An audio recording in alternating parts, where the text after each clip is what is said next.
Hi everybody, my name is Eloise Williams and I am an author for young people and also the Children's Laureate Wales, and I am delighted to be joined by 4 of the Rising Stars this evening. The Rising Stars Wales is a collaboration between Literature Wales and Firefly Press, who give children's poets from Black, Asian and minority ethnic backgrounds based in Wales the opportunity to further develop their skills and writing for children. So thank you so much for being here. It's a delight to have a chance to have a chat with you. And I thought we'd start just with an introduction to who you are, and if you can tell us a little bit about yourself, that would be wonderful. So I'm just going to follow the screen and come to Taylor first. Hi, thanks Eloise. My name's Taylor Edmonds and I'm a poet from Barry in South Wales. I'm currently the poet in residence for the Future Generations Commissioner for Wales, where I'm kind of writing a lot of work around climate change, the environment and kind of the steps that we need to take to protect the lives of future generations, which is interesting work. The poem that I'm going to read was included in my submission for the Rising Stars Award, and it's called Recipe, and it's kind of set out in the format of a recipe. And this poem kind of deals with, I was thinking about how you'd introduce young people to the idea of kind of grief and missing someone after they're gone, and it's based around this kind of cooking scene, and I think that routine of kind of cooking with someone is kind of like, it can say so much, and just even if you're not even talking about anything, or you're just talking about the cooking, kind of reenacting someone's favorite recipe that is no longer here is kind of like a very symbolic, almost like ceremonial thing to do. Yeah. So should I go into it, or did you want to? Go for it, absolutely, go for it. Okay, recipe. 1. Preparation. For weeks now, my grandmother has been cooking long into the nights. Her legs too restless for sleep, her hands aching for activity without my grandfather to touch. She has me searching the cupboards for forgotten scraps of paper, recipes of his favourites. She writes them on the kitchen walls in permanent marker, so the house will never forget how to make the perfect black pepper crumb for a joint of ham. The gravy rich with jerk paste, allspice and bitter tomato. Cornflake cake sticky with cocoa and maple syrup. 2. Ingredients. My grandmother sets the oven at gas mark 7. Begins the labour of crushing peppercorns with a pestle and mortar. I weigh out 50 grams of margarine, slice red onion and green pepper into thick, bulky chunks. Finally chop a Scotch bonnet, 2 cloves of garlic, a nub of ginger and 4 sprigs of thyme. A picky, particular chef, it takes precision to please her. 3. Cooking time. Soon the windows are muggy with the steaming, sizzling and bubbling. My grandmother is busy over the stove, wiping her brow with the back of one hand, stirring with the other. I smash a bag of cornflakes with a rolling pin, savouring every crunch. Pour them into a large pan to stir and fold with the melting margarine, cocoa and syrup. My grandfather would have been at the mix with a spoon before it was set.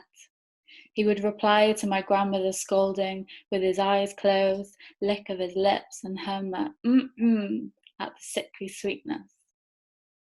4. Serving. We lay out the table at dawn, set out placemats and cutlery for 3 with the knives and forks that have nourished generations. The meal is a mismatch.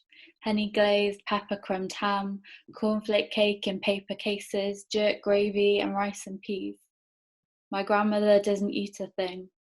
Afterwards, she pours us steaming mugs of chocolate milk, his favourite. We clink our mugs and rise them towards the vacant chair. The grandfather clock chimes to signal the passing of another hour, another day. Thank you. Oh, beautiful. Thank you so much. That's lovely.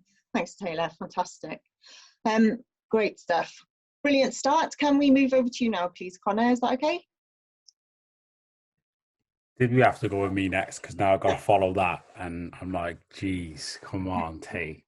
Hi, everyone. I'm Connor. I'm a multidisciplinary artist. So, yeah, I'm an actor, writer, poet, director. And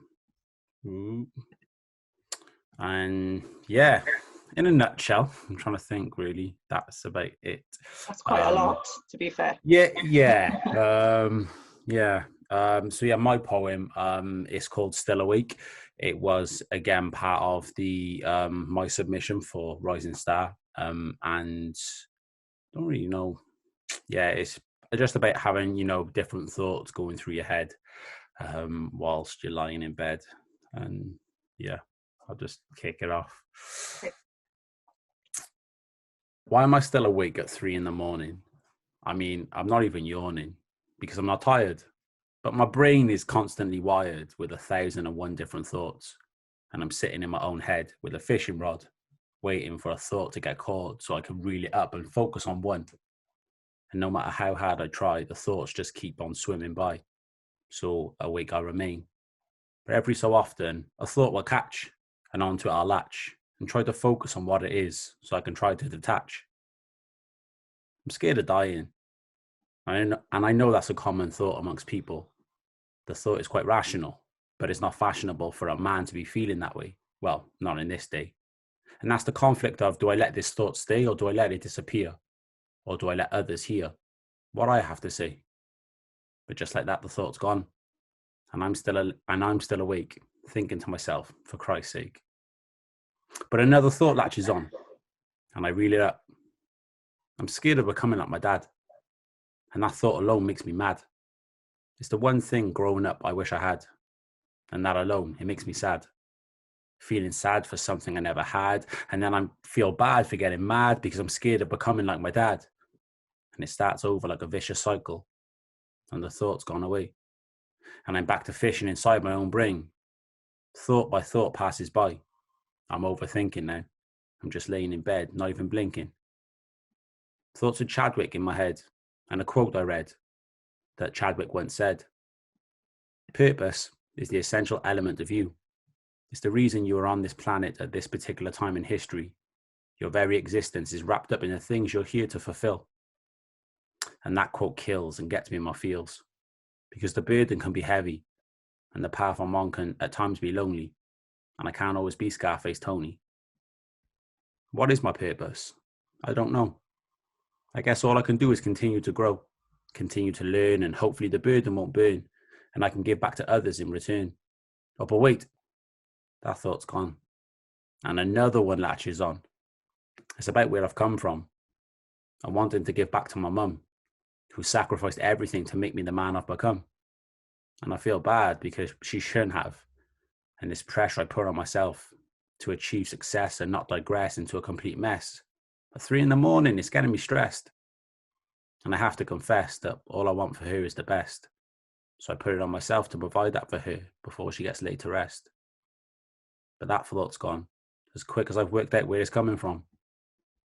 And I try so hard to stay in my own unique lane, but this pain is giving me nothing to gain. The thoughts whizzing inside my head are making me going insane.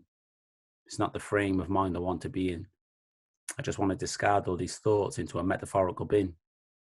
Because all my life I've been running and running, never standing still, wanting to keep busy before the thoughts in my head start to make me ill.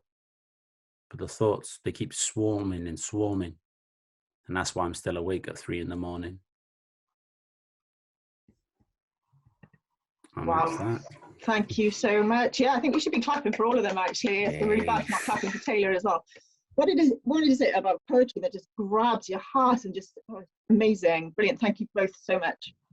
Sadia, can we come to you next, please? Yeah, thank you. I'm not going to be able to speak in a minute. My name is Sadia Pineda Hameed, and I'm a writer, artist, and editor living in Cardiff right now. I also edit Lumen Press, which is a print and curation project for underrepresented artists and writers in South Wales. I'm also going to read a poem that was from my Rising Star submission, and it's also a poem about family. So the poem is about my mother trying to explain to me as a young child what the experience of migrating from the Philippines to the UK in the 70s was like when she was quite young. So it's called Two Green Islands. My mother traveled from island to island. It was a whirlwind, she says, and when I arrived, I was met with bluster. Of course, I was not expecting sun and sand, but I was hoping for a welcome much warmer. And the distance pulled on each of my arms, stretching me over the same ocean I had just crossed, as if I needed to go back, and yet as if I could never return, when really it was as if my body ached to be an island itself. Anyway, try this fruit from the Asian store, she says, pulling out a bag of tropics and sweetness. It tastes just like home. She slices the sugar apple just like her mother used to. Two halves, just like two green islands plucked from the same sea. Beautiful, yeah, beautiful. Thank you so much. Gorgeous. And last but not least, Bev. Right. First of all, I just want to say that this poem I wrote a few. Start with my name. That's a good idea, Bev. Hi, my name's Bev Lennon, and I've been writing poems for years. Ever since I was a little girl, I've been writing poems.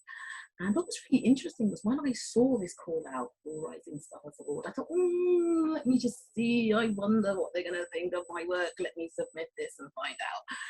And I got the shock of my life because they said, yes, we like it. So I thought, oh, that's good. Anyway, a few nights ago, I was sitting out on the steps and I don't know what it was. I just started to think about schools and things because I'm a qualified teacher and a teacher of Welsh, and I have done supply teaching. I work with some primary school children. So what was interesting, some of the words in this poem are actually true, some of them, because it's kind of based on a year 3 class. So I decided to call it Class 3, and here it is. When I grow up, I want to be like Mrs. Thomas in Class 3. Her afro hairstyle is so neat, and she has such dainty feet.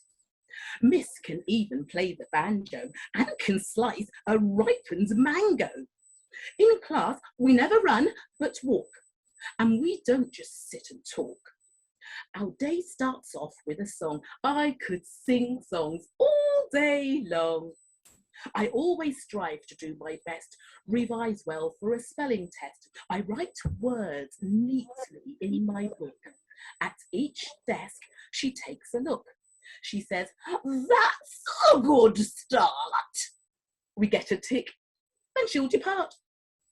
If we work well, we get a star. Choose a sticker from the jar. When our work is on the wall, it makes me feel 10 feet tall. Nearing the end of our school day, Class 3 quietly begins to pack away. Oh, fantastic. Thank you so much, Bev. Thank you, everybody. What an interesting selection of poems there. It's amazing how far poetry can reach with just one poem. I'm totally moved by all of them. So I thought I would ask you about what you've been up to since the Rising Stars Awards. And I know that hasn't been a huge amount of time for some of you, but I hear that you've been up to amazing things. So who would like to start on that? I don't really mind. What have you been up to? Has the Rising Stars Award had any effect on your work and what you do? Yeah, well, I'll kick off. Obviously, I'm along with Bev won it this year, so obviously it's been quite new and recent for us. But I think, yeah, it's definitely, opened doors, to have conversations. It's given me a whole boost of confidence, I think, and And I guess it helped me reevaluate, because I was really naive. And I think whenever people say, you know, like children's literature and children's poetry, I automatically think of, again, like year threes or like junior school, like, but, you know, children, young people, you know, they're still like, you know, teenagers. And so, yeah, I think it really allowed me actually just to not dumb it down, I think, and allow children the capacity actually to give them some really intellectual and great words, you know, that actually is going to resonate with them, regardless of how, not that my work is ever intellectual, you know, because I'm just from like, you know, Newport Council Estate, but, you know, It's sometimes totally intellectual. No, but you know, sometimes though you just think that you are, well, I don't want to talk about, for example, grief to a little kid, you know, but then I always, I guess, refer back to myself. And well, I lost my best friend when I was 10, you know, so for me, it was like a whole feeling all these feelings for the first time and not understanding. So actually, sometimes I think children's literature and children's poetry can help a lot of children get an understanding of like the world and how they're feeling. And I think that's what Rising Stars has done for me, you know, since winning and having, you know, certain master classes and talking to certain people. I now have that belief that yeah. Absolutely. I couldn't agree more with you. And I also think that children's literature is largely underestimated, and the amount of craft and skill and thought and impact of it is underestimated. So I completely agree with everything you've just said.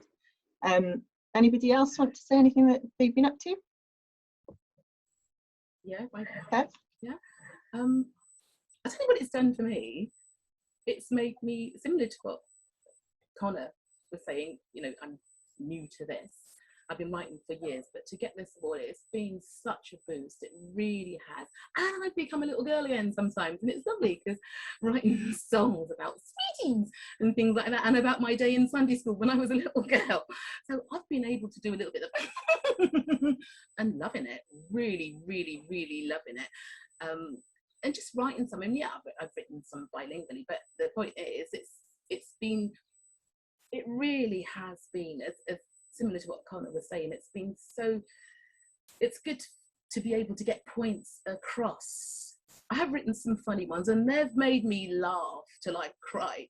But that's me. And it's been good for me. It's been good for my well-being. And I say this as someone who has experienced depression, you know, from times. And I've just, time to time, and I've just been writing, which has been really, really good. And I find I've just been writing and writing and writing and writing lots of different poems. It's been nice. So I'm really grateful for being part of this award. And also it's nice to meet Taylor and, you know, and Sadia as well. Is it Sadia?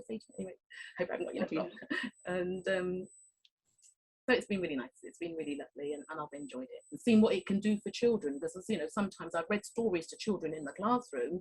When you go to do poems as well, you realise, oh, there are quite a few things. Like I've written some poems on topics as well, so on the subjects, like maths and science and things like that. So it's kind of been a bit of a creative way of doing things. But this is great. This is really good. Just being here and being part of this, and this is just an example.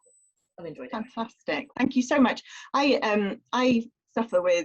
live with depression and anxiety as well. I'm always very open about that with young people, and I find that's a real connection in the literature. If you write about things you experience yourself, there's a real connection with young people. And as we were saying before about not underestimating what young people can deal with, they can, as long as it's written in or crafted in a really good way, I think you can write about pretty much any subject with young people. And yeah, I don't know what I'm saying really, but I hear what you're saying and it resonates with me as well. Sadia? Yeah, kind of similar to Connor actually. Going through the Rising Star Award kind of helped me undo those kind of ideas I had about children's writing, and I realized that, well, especially when I submitted my poems and got the feedback, and actually the ones that I thought would be children's writing, like the more simplistic language, those were the ones in the feedback where they were like, you could go a bit deeper, you can use bigger vocabulary, you can be more upfront about the topics you're talking about. And that really taught me kind of how broad children's writing could be, and then immediately it just switched to my head. Like, children's writing is writing for when you were a kid, what you would have liked to read. And I've kind of taken that into everything else I'm writing. So currently I'm working on a short novel supported by Literature Wales, and it's about a mother and daughter, which is my mum and me. And there are lots of, I've now slipped, since the Rising Star Award, I've slipped into writing from the character of the daughter as a young person, with taking learning from kind of the poetry feedback I got from Rising Star. And it's really kind of empowering to not feel like when you write for children, you have to be childlike, which is so silly, because I was so offended if someone said that to me when I was 10 years old. So it's just really broadened my kind of scope of children's writing. It made me think that I can be a writer for children as well. Fantastic, thank you so much, that's brilliant. And Taylor, do you have anything to add?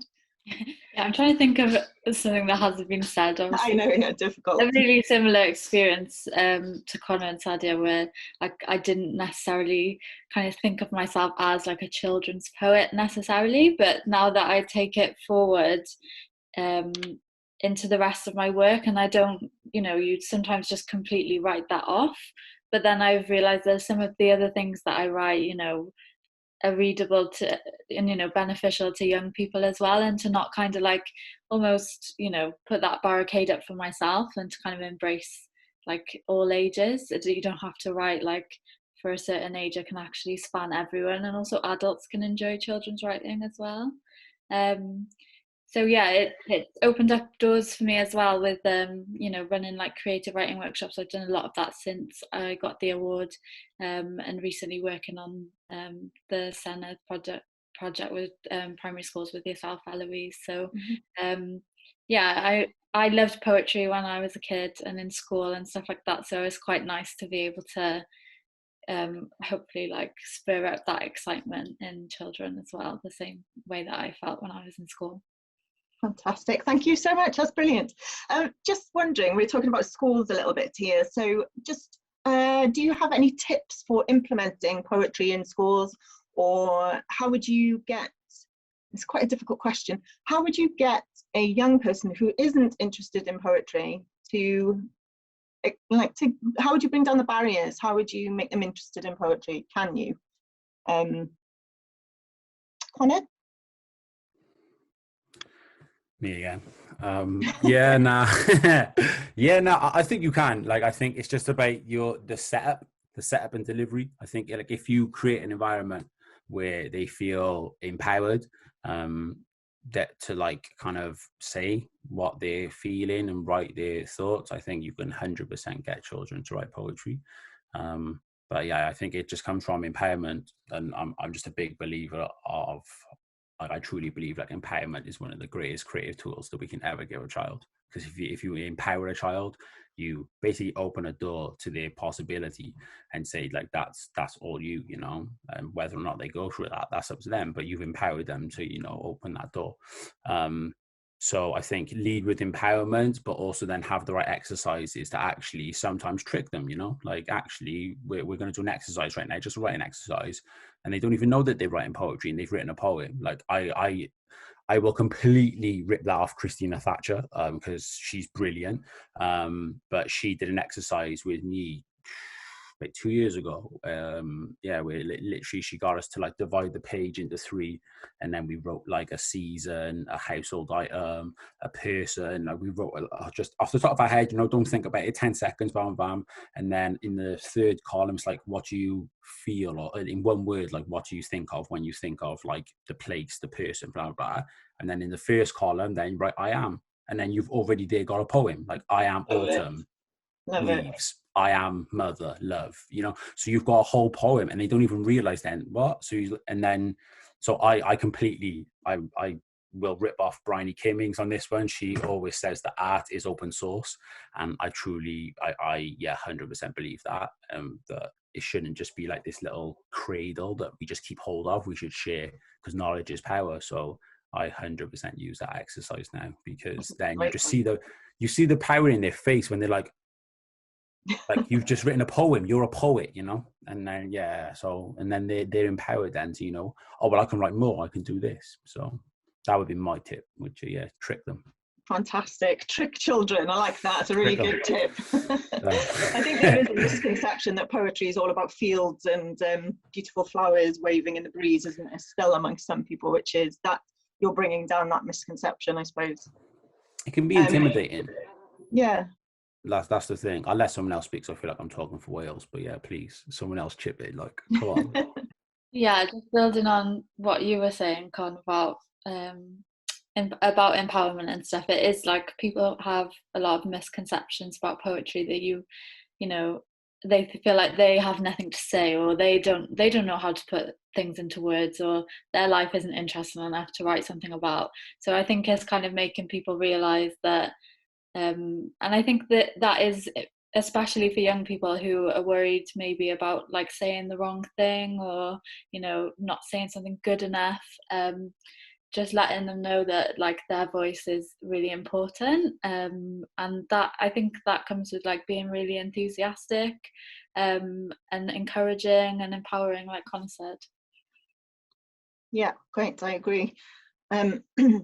Empowering young people to use their own voices is what I believe in more than anything else, I think. Obviously I think reading is important as well. Bev or Sadia, anything to add? Yeah, if you don't mind. Should I go, Sadia? Is that okay? Yeah. It's been interesting. What I was thinking I would do, if I was doing poetry in the class with children, is perhaps just write down some words on the board, but ask them as well for some words, and get them to realise that poetry is not just about writing words. It's not a rhyming word, so it's not about rhyming words necessarily. You can write in free verse, and I agree with what Colin and Taylor have said. It is, you know, express yourselves, and so many things you can do with poetry. I'm writing a book at the moment about my life, my learning journey mainly, and that's been really interesting. Just jotting down things, just jotting them down, and then ticking off what it is that I want to say. And I think children they have a voice. Children have a voice, and it's about letting them have their voices heard as well, in so many different ways. As I said, it doesn't have to be a funny poem, it doesn't have to be something that rhymes, it can be free verse. And yeah, that's what I would do. Sometimes I would get them to work in groups. This wasn't with poetry, but if I was doing poetry with children, then I would get them to work in groups and write down ideas and things, and we take it from there, you know, similar to what Connor and Taylor were saying. Yeah. Brilliant, thanks, Bev. Sadia, anything to add? Difficult at the end, I know. Yeah, I mean, to add to what everyone else is saying, I also think that writing as a young person is one of the only opportunities, well, at least when I was in school, was one of the only opportunities for self-reflection, and almost like an exercise for looking after my well-being without really kind of consciously knowing that. Because how often are you as a child asked what your opinions are, or asked how you're feeling in a more deep way that you can kind of try and articulate that, and then you grow up and become an adult and you don't have the tools for articulating how you're feeling or your opinions on things, and even how to communicate. So I think that writing for young people kind of in a work, like in a school setting, is one of the only kind of really pure ways to kind of discuss well-being, and kind of equip us with those tools. That was sort of what I was trying to articulate earlier, and very badly mismanaging that. Brilliant, thank you so much. So one question that I want to ask you before we go, because we're running out of time, is, do you think that everybody is a poet? And I'll come to Taylor first, because she's smiling. For no other reason. Yeah, absolutely. You know, I think there's a lot of like, you know, to be a poet, you have to know all these big words and write metaphors and all of this stuff. But like literally anyone can be a poet, and it doesn't matter if what you write is like good or bad, whatever that even is anyway. If you can take what's up here and make it into something on the page, like, yeah, you're a poet, that's all good. And it's been like quite a hard journey for me to like start thinking of myself as a poet and to be able to say that with confidence. It's quite a hard thing to grapple with. Like, you think, when do you become a writer? Is it when you like publish a book or da, da, da? But I think, you know, everyone and anyone can be a poet, and everyone should give it a go. Brilliant, thank you so much. Connor? And I think Taylor nailed that on the head. Yeah, I think everyone has that capacity and ability to be a poet, you know. Yeah. So again, it's that misconception, isn't it? You know, oh, well, if you're a poet, you have to be like Tennessee Williams, or you have to write a sonnet like Shakespeare, and it's not. You know, like, everyone's unique and individual voice is valid. So, like, I'm never gonna write a poem in the way that Taylor, Sadia, or Bev does, you know, because we all have our own unique way of writing and telling and our own experiences, and that's the exact same for every single child. You know, like, they're unique miracles, and they're going to write something that's truly unique to them. So you're going to have millions and millions of different viewpoints on life and the world, and that's beautiful. So yeah, I love that, unique miracles. Beautiful. Sadia? Yeah, again, without repeating what, like, It's pretty difficult not to repeat, don't worry. because they said it so well. I absolutely agree, and I think that that, like, you don't even need to call yourself a poet to be a poet, and you don't need to share your work publicly to be writing poetry or performing it. And I feel like when we start cutting away those barriers, then anyone can be a poet, anyone can be an artist, in the sense that we're all creative, and it's kind of part of our condition to want to write and share and create. And when we start looking at it in that way, I feel like if we think everyone can be a poet, that has a lot of implications for the education system and how creatively all subjects are taught and the structure of that. So I think, yeah, it's especially important that everyone considers themselves a poet. Brilliant, thank you so much. And Bev? Sorry to leave you till last, Bev. Well, I mean, how do I follow what Connor said, what Sadia said, what Taylor said? Because it's true. I do think there is a poet in us. And there are so many ways we can express ourselves through poetry. It's just, as I said, you just start to write and it's there. It could be sad poems, happy poems, looking at themes, looking at textures, styles. It's just such a wealth of things that you can do as a poet. I felt really strange, by the way, when I got the yes, you know, to this, in terms of the award. I remember thinking, poet, when it's coming from somebody else. You see, I write poems, but when it's coming from somebody else, I'm a poet. I was running up and down the house doing all that. me, I'm a poet. It feels strange. It feels, even to say it, but it's lovely to say it. Thank you, I kind of know where you're coming from, because I struggled with saying that I was a writer for a long time, because even once I'd had books published, and even now I kind of feel a bit embarrassed when I say it, which is strange because it's what I do every day and it's my job, essentially. I think that helps me in the fact that it is my job and I have to make money by working through writing. That helps me accept the fact that I'm a writer. Yeah, imposter syndrome is not my friend. Great, last question then. What do you have coming up in the future? We'll go to Bev first this time. Okay, well, one of the things I just finished was a writing idea. So I also write scripts, which I've enjoyed doing. It was a writing idea with Theatre Gyned Leibel, and that was interesting. So what I've got coming up in the future is working on this book, and I've been sorting out the chapters because it's such a huge task. It's how I learnt Welsh, basically, from living in Brixton and coming to Wales and learning Welsh. And there's my childhood here, there's growing up with family and everything. So that's something I've been sorting out, just sorting out. It's been a big task, and it still is, but I'm working my way through it.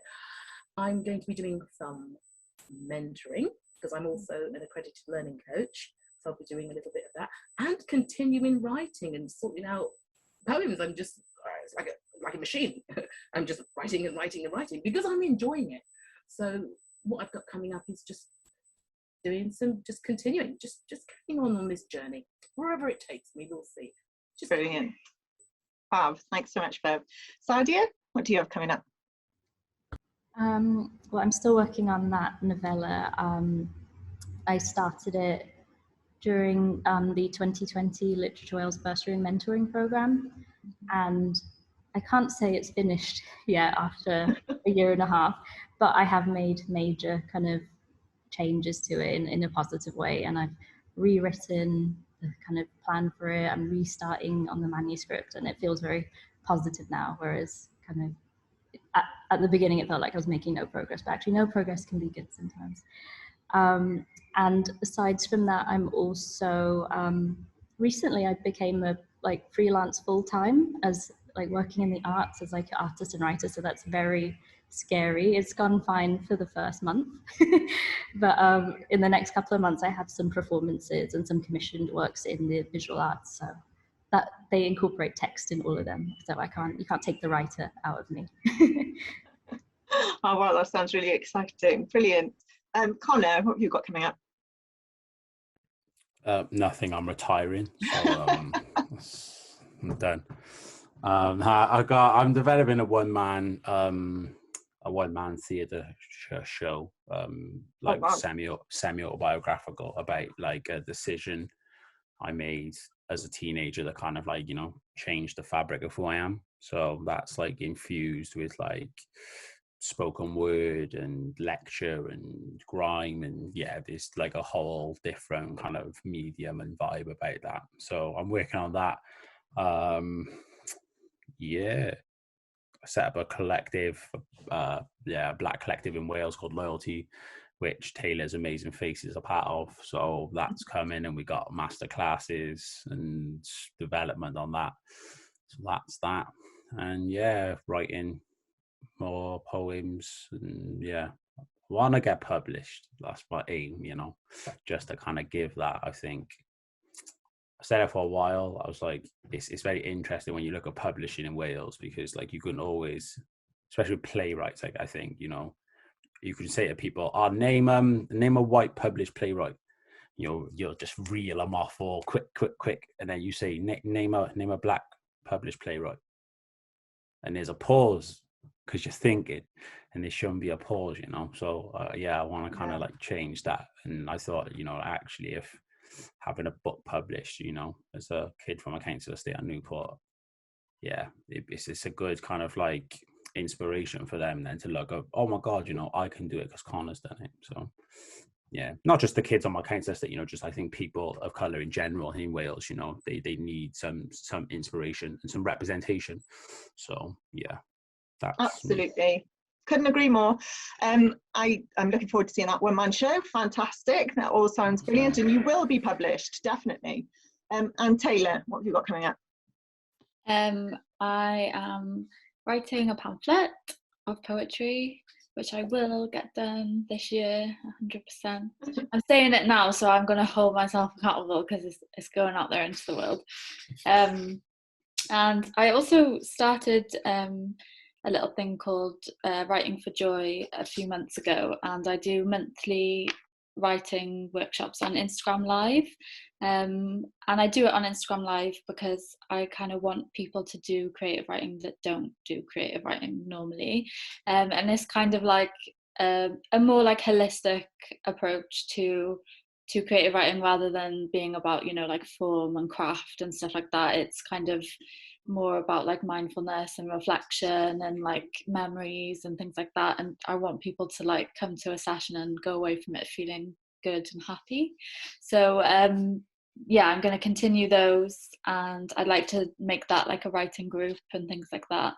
And my residency with Future Generations, so I'm kind of interested in collecting stories, speaking to people who do kind of grassroots community work based around the environment, and kind of creatively communicating what's going on with the act and the causes and things that drive them. So it's a nice challenge. That's fantastic. I want to come to your Writing for Joy class on Instagram, if I can work Instagram Live. Thank you so much. All that's left for me to say then is really thank you so much. I am completely actually humbled and honoured to have had the opportunity to chat to you. You're all absolutely amazing.